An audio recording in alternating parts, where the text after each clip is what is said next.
everyone. This is Rob Sanders, and today we're going to talk about what is digital marketing. So thanks for joining us here at Simply Learn, and let's get started. So today we're going to talk about why digital marketing is important in today's world. We're also going to talk about what is digital marketing and the types of digital marketing channels that are out there. Then we're going to talk about the customer life cycle in digital marketing. So what does it take to get somebody from point A to point Z through digital marketing? And so those are the topics we're going to cover. So hope you enjoy yourself while you're learning, and let's get right to it. So let's start talking about why digital marketing is important. So let's start there on the why. So we're just a fly on the wall and we're in an office environment. We're looking at two friends having a conversation about digital marketing. So really, if we're listening in, every marketer is using digital marketing for his or her business. Now, digital marketing has become more popular than traditional marketing. That's not a surprise. So in response, hey, over the past few decades, digital marketing has evolved at a rapid pace. These days, a lot of people spend most of their time on the internet. So what happens in the internet every 60 seconds? Well, a lot happens every 60 seconds. So according to social media today, there's a lot of snaps, there's a lot of clicks, there's a lot of text, there's a lot of videos watched, there's a lot of pictures being taken, there's a lot of voice activated activity going on, a lot of tweets, emails, swipes. There's a lot going on here in 60 seconds. So there's a lot of activity on the internet, a lot. And so the one gentleman says, hey, can you also mention a few differences between digital and traditional marketing systems? And then the expert responds, of course, I can certainly clarify a few differences between digital and traditional. And so he goes on to say what the differences are between traditional and digital, and let's look at that. Okay, so on traditional marketing, we're talking about print, radio, billboard, newspaper, TV, anything that's not on your mobile or laptop. So we know with traditional marketing, reach is limited. With digital marketing, reach is maximum. And what we mean by that is, hey, when you print something, you're printing it for X amount of people. If you're trying to promote an event and you basically create 1,000 flyers, okay, you figure it's going to 1,000 people, maybe they'll share it. So you're looking at about 2,000 people maybe, just to be generous. Well, digital marketing, we're promoting an event. We can promote it to a whole lot of people depending on the platform. So 2,000 is nothing when you're targeting an audience on Facebook or Google search. Traditional marketing, non-versatile. And with digital marketing, very versatile. So again, going back to our flyer, printing an 8.5 by 11. Okay, that's it. With digital marketing, you're running display banners. You got 468 by 60, 200 by 200, 250 by 250, 300 by 300. The list goes on the types of different display sizes, not to mention text ads, not to mention video or multimedia. So there's a lot you can do to get your message out there. Okay, with traditional, it's always delayed communication. Okay, so meaning if you're trying to get that TV spot, there might not be a spot open until 1 a.m. Okay, well, with digital marketing, there is no hours. Okay, you can certainly get your point out there and have people see it instantaneously. So with traditional marketing, there's a lack of real-time results. This seems like it's obvious, but digital marketing, that's one of the biggest benefits. Instant real-time results, instant. Okay, nowadays, going to analytics, you can look at real-time reporting. Okay, so we could see real-time results. Okay, traditional marketing can be very costly. If you're not only doing postcards and printing postcards, but you have to mail those postcards. So there's postage fees. Where with digital marketing, it's very, very, very cost efficient. Meaning you could pick and choose who you want to target, when you want to target, where you want to target, what you want to target. And if you're doing search, you can put your bidding in place. You can put your hours in place. You can really control how much you actually spend. So that to me is one of the biggest advantages to digital marketing. Not only do you get real-time results, but you can control costs and then obviously optimize based on the amount of cost you're spending, based on those real-time results. With traditional marketing, it's difficult to reach a target audience. With digital marketing, it's easy to reach a target audience. I mean, I don't want to bash traditional marketing too much. I mean, if you're going to put a TV ad in place, you're going to do it on a TV show that tends to gear more towards your target audience, but that doesn't guarantee anything. Here we can simply go to Facebook or Twitter or LinkedIn and just pick and choose specifically who we want to target, when we want to target them. So it just becomes a lot easier to reach a targeted audience on a digital marketing platform. And then with traditional marketing, poor campaign measurement. With digital, you have easy to measure and optimize campaigns. And what we really mean by that is because you get instant time results, because you can control costs, because you can reach your target audience more easily, all those are a result of, you can measure and optimize. Based on what our audience is seeing and how much they're spending to see it, we can quickly make adjustments in order to optimize the campaign for better performance. So that's generally what that means. That's a culmination of pretty much everything that we've listed as a benefit for digital marketing. Okay, so now why digital marketing has been answered with all the benefits that it carries. Let's talk about the what is digital marketing. So that, you want to do digital marketing. So how do we go about that? What is it exactly? Well, let's just define it. Digital marketing is just the act of promoting a company's product or an individual's product or service with the help of a device or technology. And so obviously when we talk about device, we're talking about maybe a laptop, we're talking about a mobile device, and when we talk about technology, it could be an app, it could be, a cloud-based platform, it could be a piece of software, so a lot going on the digital side in terms of variations and what you can do. But that's in a nutshell what digital marketing is. You're really just using technology to promote your product or service. So we know because of the benefits in digital marketing, you can promote your campaign on different platforms. So all those benefits we mentioned about instant real-time results, cost efficiency, optimizing campaigns, you could do that on search, you could do it on social, via email, on mobile apps, etc.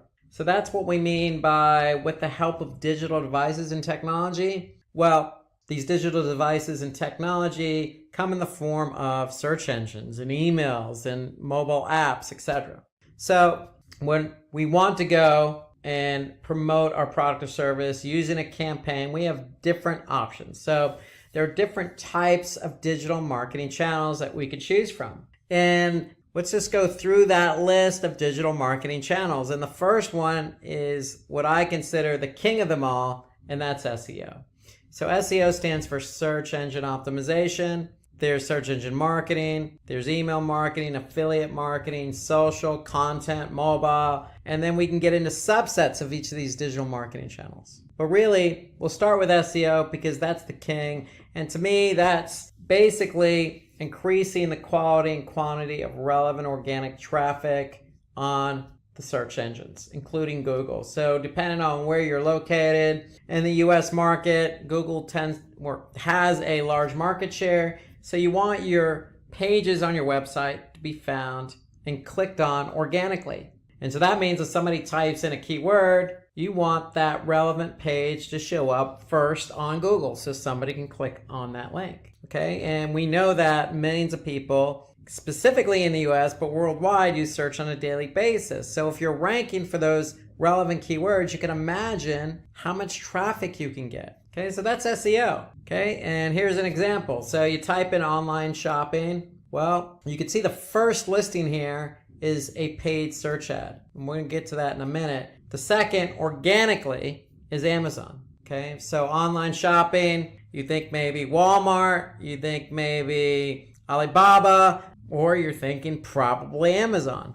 So no surprise, Amazon's ranking for the keyword online shopping. And so if somebody clicked on their listing, that's traffic for Amazon. Let's move on to search engine marketing. known as SEM or pay per click or cost per click or PPC or CPC or sponsored search or Google Ads. I mean, there's a lot of different names synonymous with SEM. So search engine marketing is really just using paid ads on search engines. Just as we saw the previous example, if you want to be found for a keyword, you don't have to worry about organic if you're willing to pay for it. You just bid on that keyword and voila, you have the opportunity to appear number one in the search results at the top of the page for that keyword. Now, when somebody clicks on it, you have to pay Google if it's Google you're advertising on. But that's the beauty of search engine marketing. You can bid on keywords and appear at the top of the search results for that keyword.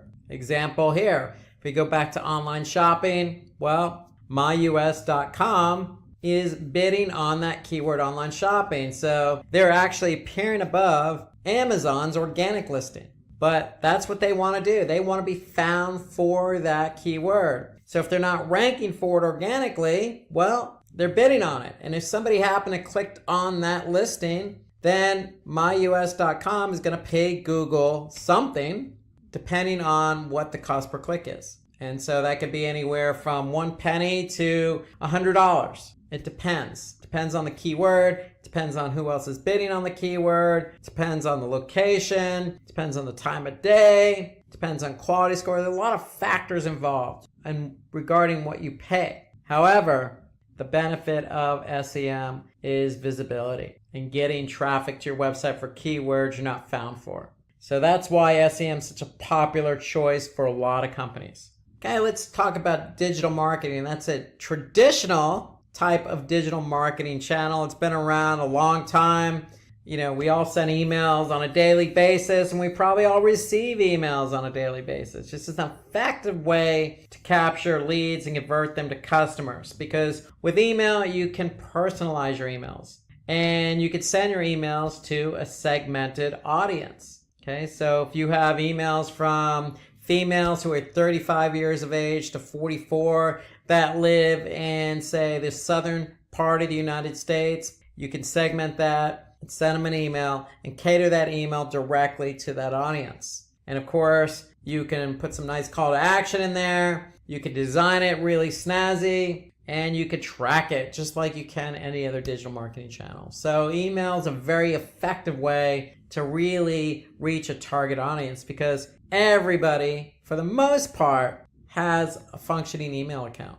So basically, here's an example of an email that could go out. If you're selling a product and the product's promotion is about to end, well, get that email out to your target audience. Let them know that, hey, you have until tonight to purchase the product. And if you purchase it, you're going to get 30% off. And you can put the coupon code right in there with a nice call to action, and you can measure how many people click on that email, go to that web page, and purchase the product using that coupon code. So that's an example of email marketing. Okay, we have affiliate marketing. So affiliate marketing is an effective way for digital marketers to basically create a sales force of people. So basically what you're doing is you're getting merchants to promote your products and services. And you're using usually a third-party broker like Commission Junction or CJ.com as an example to introduce you, the person selling the product, the merchant, with the affiliate. So that affiliate could likely be a merchant, him or himself. And they can basically be a good partner of yours by publishing your product or service on their website so that they can sell in order to get commissions. So it's all based on a commission. So you basically are going to use a third-party affiliate like CJ, get all these affiliates to work for you. They're going to promote your product or service. If they do sell your product or service, you're going to pay them a commission. That's more or less how it works with affiliate marketing. And, with affiliate marketing, to me, it's a good way to, really promote your product or service. And you can pick and choose the affiliates or the publishers of whom you want to work with. So here's an example of affiliate marketing at work. Okay, you basically see a banner. Basically, you could see earn up to 12% advertising fees with a trusted e-commerce leader. Okay, so if somebody clicked on that and purchased, for example, or joined, you could pay out that commission. Okay, let's turn our attention to social media marketing. So social media marketing, I would say it's fairly new. I mean, if I think about it, we're in 2019, and I remember talking about Facebook back in 2006. So you're talking about 13, 14, 15 years of social media. It's definitely evolved over the years. But the concept remains the same. It involves creating different types of content depending on the platform. Okay, so you could be on Pinterest or Instagram and be dealing with photos. Or you could be on Twitter tweeting out certain characters up to a limit. Okay, so it really depends on the social media platform that really drives the type of content you're going to promote. But we know social media can be effective because people use social media. I mean, Facebook is one of the more popular platforms. And if you want to get your product or service out there, you could certainly pay to have an ad on Facebook, or you could just post your content organically. Okay, that's the beauty of social. Most of your social platforms like LinkedIn and Twitter and Facebook and Pinterest and Instagram, they all have a paid form of advertising that you can use to promote your product or service. Or you can go the organic route and post content organically in hopes of driving traffic back to your website. So with social, you do have two options here, but social is interesting because there are a lot of different social media platforms out there. It really depends on your product or service. Okay, so an example of social media marketing, especially on Facebook. With Facebook, you got mobile and desktop. And you obviously have the opportunity to post something organically and have that liked or commented on or shared, or you can post an ad and get that liked, commented, or shared, or clicked and have people go back to your website and fulfill the goal of what you want them to do. So moving on to content marketing. So content marketing is really an effective way of really distributing valuable content online. And when we talk about content marketing, we're talking about different types of assets. So it could be simply text in the form of a blog post, or it could be a video, or it could be an infographic, or it could be an image. Okay, there are lots of ways to create content these days, especially in digital marketing. And the great thing about content marketing is you're writing content for a targeted audience. So if you're trying to target an audience on, say, Instagram, then you know who your audience is and you know what the type of content you're going to post on there. So it could be in the form of a video or infographic or just a graphic. And so that's the beauty of content marketing, really putting yourself out there and depending on the platform, putting yourself out there with various types of content. So for example, if we look at YouTube, you can see this video here about digital marketing certified associate. Well, hey, you don't need to always write the content. You can produce the content in the form of a video and post it on YouTube. This is a form of content marketing. So that's content marketing. And then let's talk about mobile marketing. So content marketing, again, different types. But if we go now to mobile marketing, you can kind of segue from content to mobile, because the only difference here is with mobile, it's strictly on mobile phone. It's not desktop. So mobile marketing is really a strategy on its own that helps you, the company, promoting your product or service to reach your target audience through a mobile device. And that includes tablets. And how you could do that is via messaging. You could do it via email, or you could do it via an app. Okay, so you have different ways of getting your content out there to people. Okay, so as an example, you can use basically SMS or instant messaging via mobile devices to promote your product or service. Here's another example of a mobile marketing via app install. And so you can even compound that by running a, say, Google ad as an example, and running your Google ad on, say, just mobile. You could do a bit adjustment just for mobile, and the goal could be app installs. Okay, so, and you can even do a mobile or app extension. So there's lots of ways to really promote your app or your product or your service via mobile marketing.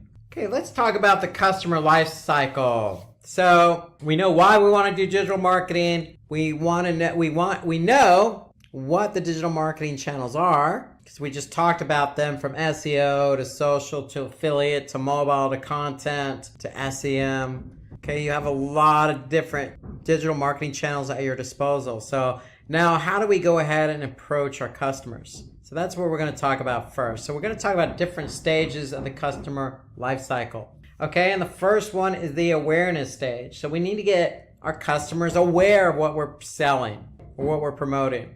Okay, so the awareness stage is really, what product does your brand offer? That's a question we want to get out there and we want to answer.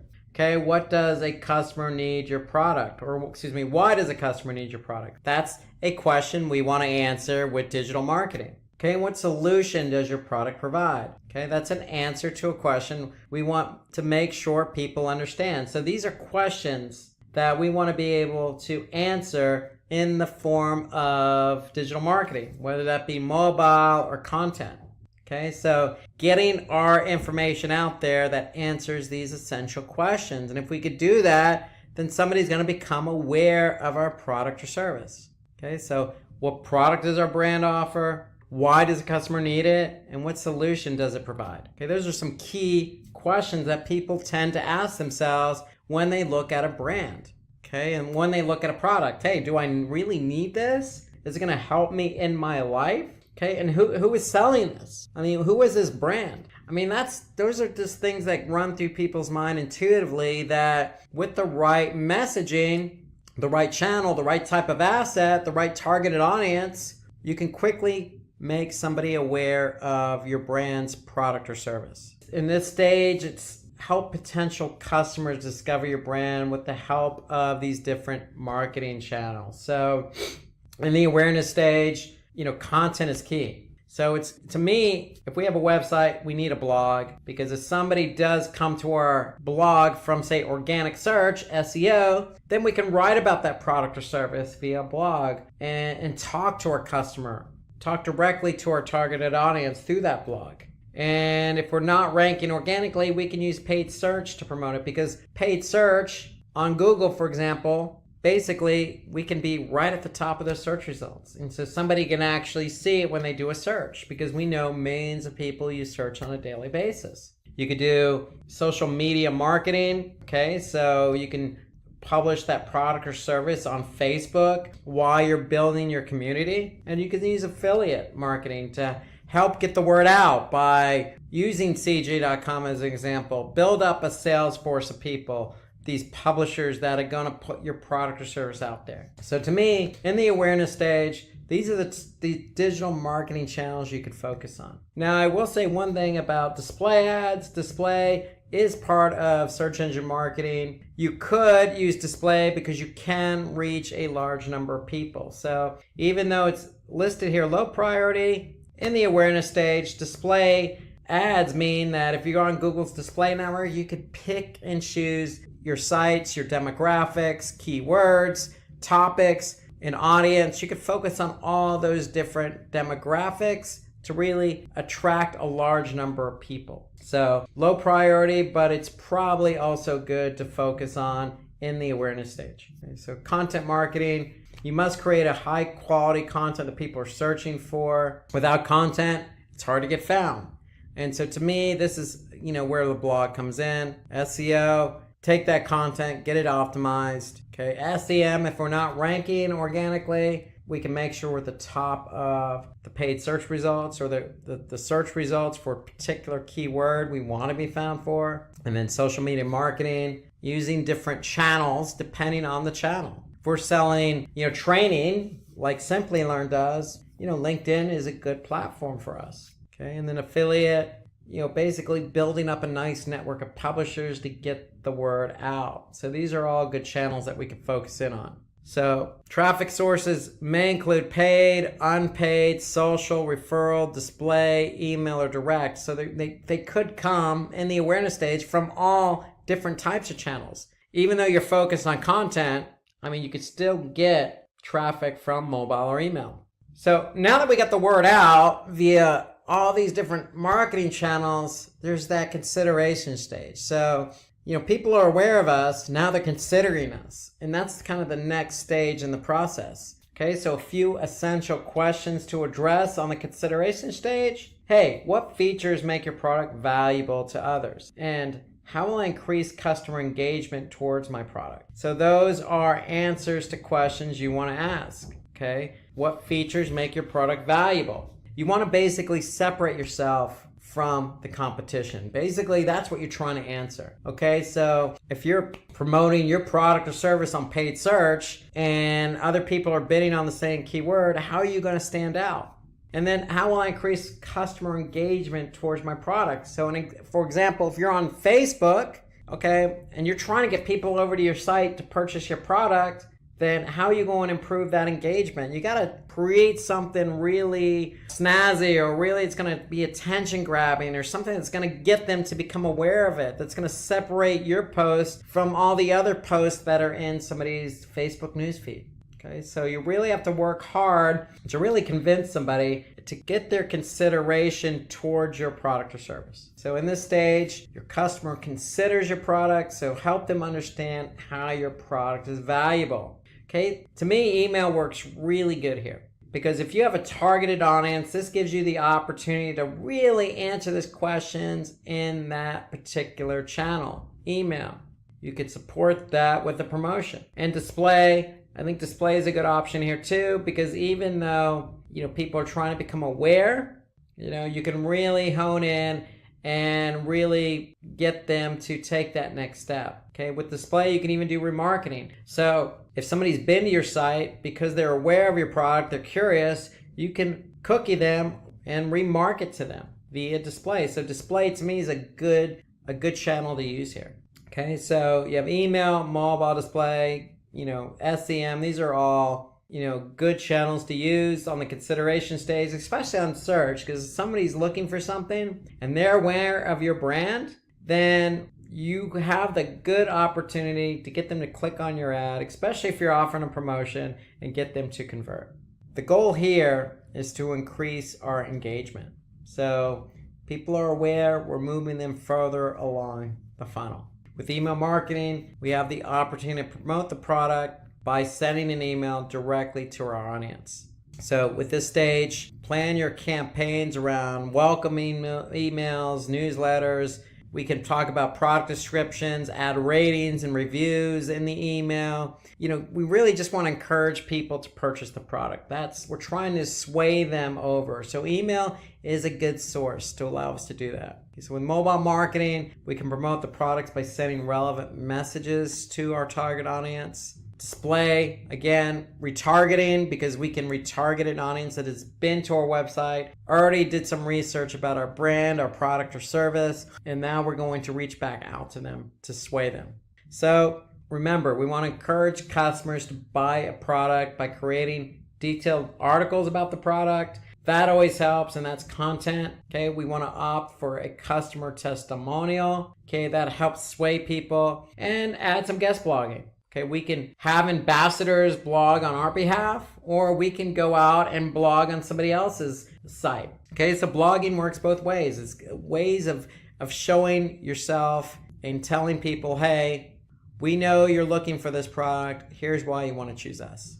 Okay, moving on from the consideration to the purchase stage. So they're aware of you, they're considering you, and now we're on to the purchase stage. So the questions we want to really make sure we address here are, how are my prices compared to my competitors? And is my brand more credible than others? Okay, so they're considering you, but that price point, and it may not even be the price, it could be the shipping. For example, the price could be good, but the shipping cost could be high. So you really want to do some due diligence and research on what your competitors are doing. Credibility, that goes back to the consideration stage, and testimonials. You want to make sure you have reviews and testimonials to really elevate what you're trying to tell customers, and that is, hey, I have a good brand, I have a good product, I have a good service. Come buy my stuff, come buy my product and service. But you really need to support that claim. You just can't go out and say it. And so supporting that comes in the form of what other people say. And that could be reviews. That could be comments on a social media platform. It could be, stars on, say, Yelp or Google My Business. Make sure you do your due diligence and make sure you get people to, review you or provide testimonials, because people are going to do their due diligence before they purchase, especially if it's on Google My Business or Yelp or TripAdvisor or whatever it is you're trying to sell. They're going to be able to see those reviews. And so do your due diligence to get the reviews. And if it is a negative review, hey, that's okay. You can't please everyone. You're going to get them. That's the world we live in. Just make sure you show your upper hand and respond even to the negative as well as the positive reviews that you get. That actually bodes well to some people because, hey, it shows that I made a mistake and you're willing to correct it. And so people actually see that. That could be the tipping point to getting them to purchase. Say, look, hey, this brand really cares because they're really responding to people. They're not ignoring negativity. Okay, just those small things that can get people to change their mind. Now with the purchase stage, according to eConsultancy, 83% of the online audience require encouragement to complete a purchase. Encouragement, what does that mean? Well, it could mean providing a promo, giving them that extra incentive. If you don't offer promo, consider it, especially on the email. In the example we looked at earlier, sending out an email means that if the promo is going to end at midnight, send that email out and tell people they have until midnight. And if they purchase today, you'll even increase it to 20%. And email is a good channel for that. Mobile can reach a lot of people through SMS. Okay, social media, reaching people instantaneously. And then, really with the purchase stage, it gives prospects an offer to help them make that purchase. So you have plenty of channels to choose from. In fact, most of these channels, the only one really that doesn't fit the instantaneous mode is SEO. But you can really focus on affiliate, even though that's a low priority here. You can really, coordinate with your publishers, who, especially those publishers that have proven their worth and have sold your products in the past. Get them to help promote it and incentivize their audience. So let's move on from the purchase to the post-purchase stage. So this is after somebody purchases. Okay, so some essential questions we want to be able to address here. So what additional product could my customer buy? Now that they're my customer, what else could I sell them? What, without being too pushy, if they buy a coat, well, a hat work or a pair of gloves or, a blouse. You want to be able to not push a product on a customer, but think about how you can complement that purchaser's or customer's product. And then how to improve the customer buying experience. So again, this goes back to, what we just said about reviews. Get somebody to offer a review. And if they don't give you a full complement of 5 stars, they only give you 3.5 stars, then you know what? That's great feedback, because then you can learn from that. And then the other question is, will the customer refer us to others? And if so, why? So that's definitely something you want to be able to address in the post-purchase stage. So let's take a look here. So with post-purchasing stage, to me, email's at the top of this list, because if somebody purchases something, you could send a nice thank you email, because if they purchase, they're giving you their email in return, because you're likely going to be sending them the receipt via email. So email to me is a nice channel. You can send in a nice message. Even, social media. You can thank your community for supporting you on this recent campaign that you ran. Even throw in an extra 5 or 10% on a future purchase as a thank you. And that's easily done on social media. You could even post a blog, promoting, the success of a product and then offering a promotion. Okay, so there's a lot of things you could be doing here on the post-purchasing stage. So to me, even looking at content again, you could even, put a survey together. You could even put a survey together for your affiliates. Okay, you could even post a poll on Facebook. So it's just working in with these different channels to get some feedback about your product and service. So with email, mobile, you can engage customers with follow-up emails or customer care content. with mobile, if you have somebody's mobile number, hey, text them. A simple thank you goes a long way. You could say, hey, look, if you're satisfied, let us know. Give us a call. You can even, in the EE mobile text message, you can put a link to a survey. Send emails to active subscribers. Give rewards for customer feedback. So if somebody does provide feedback, give them an extra 10% off. You want to be able to reward loyalty. Loyalty comes in the form of a partnership. If you're giving somebody discounts and you have a good product or service, then they're going to recognize that. They're going to say, hey, look, I really like this product and they're giving me 10%. I'm going to go ahead and purchase from these guys again. So give those discounts to those active customers. Or on the affiliate network, give referral opportunities to your customers. So if it's an affiliate publisher, hey, if they're getting people to your site, reward them. Or if it's an email and you put a forward to a friend, get an extra 10% off, it doesn't hurt because you're incentivizing people to help you sell your product. So with social, display, and content, use those banner ads or use that content that you display on social or the blog you're going to write to give customers advice in order to maximize the value of the purchase. So again, you can use these platforms to also enhance what they purchased. So, hey, you just purchased this product. Thank you very much. Did you know you could do this, this, and this with it? And so that's the idea of a post-purchase stage, is to maximize these channels to be able to answer those essential questions about what else could they purchase? Do they like how